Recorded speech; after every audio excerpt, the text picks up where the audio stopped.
Раци. Не бе.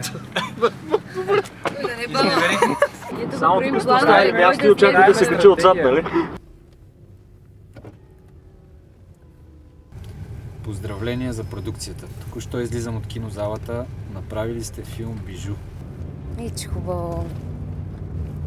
Хора, много хубави неща стават.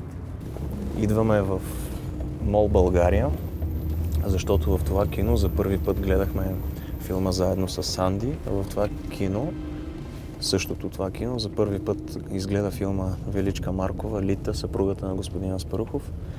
И имаме възможност да отидем само на едно единствено място тази вечер и избрахме това място да е тук, за да поздравим хората, да им пожелаем приятно гледане преди вечерната прожекция в 22:20. И се надяваме всички да са в настроение и да са готови да изгледат един хубав филм, който надявам се сме направили.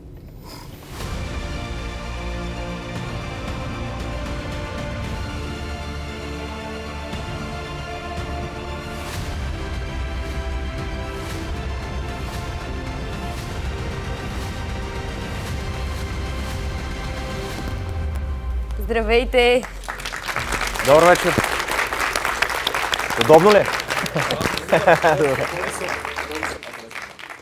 Извинявайте, че прекъсваме прожекцията ви. Всъщност тази вечер ние имахме възможност да посетим само едно кино и избрахме то да бъде именно това, защото то за нас е някак много сантиментално. Тази конкретно зала беше мястото, на което за първи път хора се срещнаха с нашата лента. Много ви благодарим, че сте тук.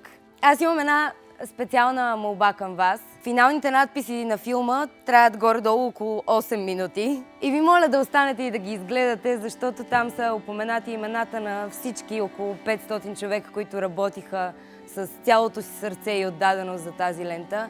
И мисля, че заслужават нашето уважение. И освен това, искам да ви помоля хората, които седят на места с номер 9, да си вдигнат ръката.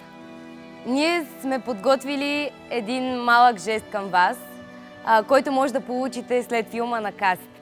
Благодарим ви!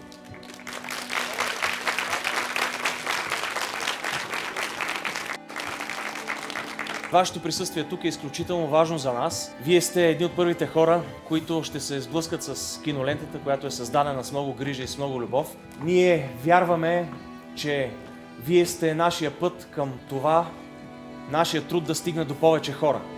Много сме ви благодарни, че сте тук. Искам да ви пожелая приятно гледане и една хубава вечер.